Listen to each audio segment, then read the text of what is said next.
जय हिंद दोस्तों। आज हम बात करने वाले हैं गांधी जी की विरासत के बारे में। आज के समय में आज है 5 दिसंबर और ये वीडियो जब अपलोड होगा तो 6 दिसंबर हो चुकी होगी। तो मैं कहना चाहता हूँ जब आज भारत में पुतिन जी आए हुए हैं और मोदी जी के नेतृत्व में पुतिन जी का आगमन हुआ है और यहाँ पर सबसे पहले गार्ड ऑफ ऑनर होता है। उसके बाद ठीक पुतिन जी जाते हैं और मोदी जी भी साथ में गांधी जी को श्रद्धांजलि देने के लिए। गांधी जी की श्रद्धांजलि के बाद पुतिन जी कहते हैं कि महात्मा गांधी भारत के सबसे बड़े स्वतंत्रता सेनानी रहे हैं जो विश्व को मानवतावादी सोच और अहिंसावादी सोच दी है। वर्तमान समय में आधुनिकता में होते हुए कैसे एक मानवतावादी रहा जा सकता है। तो गांधी जी की विरासत के बारे में ये मैं इसलिए इस समय प्रश्न उठा रहा हूँ, इसके बारे में बात करने की कोशिश कर रहा हूँ क्योंकि जिस तरह की तुष्टीकरण की राजनीति भारत में इस समय हो रही है, गांधी पर लोग प्रश्न उठाते हैं।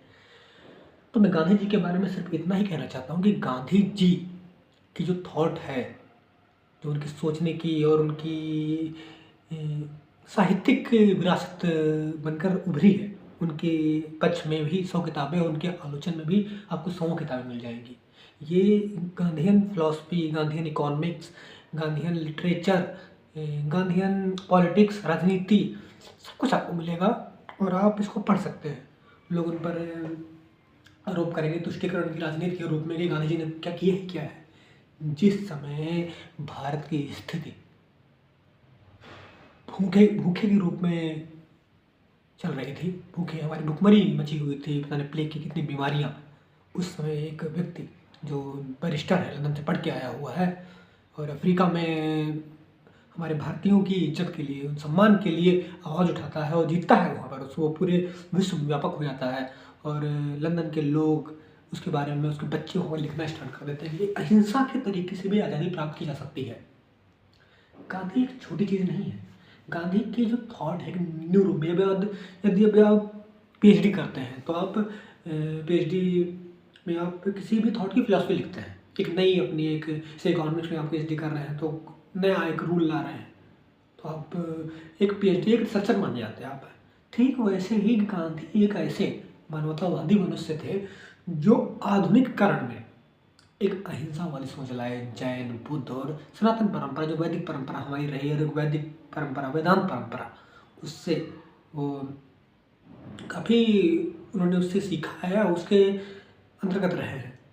वो रामराज की बात करते हैं, उस रामराज की बात जहाँ पर व्यक्ति के अधिकारों की बात हो, उसके अधिकार हनन ना हो, कितने घंटे काम करना है, लेबर लॉज, ऐसी बात कर रहे हैं। ये बंदा पढ़ने गया है, उसने एलएलबी कंप्लीट की है, वकील है, एडवोकेट है बिल्कुल। तो लोग तुष्टीकरण के नाम पे गांधी जी के खिलाफ कुछ भी बोलते रहते हैं। ये मुझे बहुत बुरा लगता है कि एक स्वतंत्रता सेनानी जो देश को एक क्रांति के रूप में ले गया कि व्यक्ति महत्वपूर्ण है, मानवता महत्वपूर्ण है। क्रांति का एक प्रोसेस होता है जो हम एक मानवता ढंग से, एक सुचारू अहिंसावादी ढंग से भी कर सकते हैं। ये गांधी ने हमें सिखाया है। ये गांधी ने एक फिलॉसफी दी हमें, एक तरीका दिया राजनीति करने का तरीका।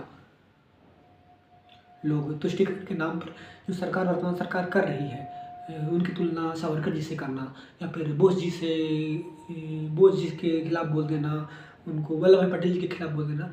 उस समय की स्थिति, वल्लभ भाई पटेल को बोलते हैं कि उनको प्रधानमंत्री नहीं बनाया, वल्लभ भाई पटेल को प्रधानमंत्री नहीं बनाया, उसका कारण आप समझते ही होंगे। नहीं समझते हैं तो उस पर बाद में बात करेंगे। और सावरकर जी की बात करते हैं कि सावरकर ये थे, वो सावरकर जी की भूमिका है, पर जिस समय वो सावरकर जी बात कर रहे हैं एक आइडेंटिटी के रूप में, वो उस समय एक उग्रवाद रूप ले रही थी, क्योंकि हम एक रूढ़िवादी व्यक्ति से लड़ रहे हैं और हमारे अंदर भी वो वेदांत नहीं है, हम भी रूढ़िवादी ही हैं, पर हम स्वीकार नहीं करते। हाँ, हम वेदांती ही हैं। सर, आप हिंदू होकर आप हिंदुत्व की विचारधारा थोपने से व्यक्त नहीं हो जाता है। हर व्यक्ति के अंदर लालच, ग्रीड भरा हुआ है। गांधी इसको बहुत अंतर्दृष्टि से समझते थे। इसका उपयोग वो एक अहिंसावादी होकर कर रहे थे, जिसका मैं पूर्ण समर्थन करता हूँ। आलोचना करना एक अलग है और उनके खिलाफ तुष्टीकरण की राजनीति करना, वो भी उनका रूप है, क्योंकि उनके पास कोई मुद्दे नहीं है ये करना।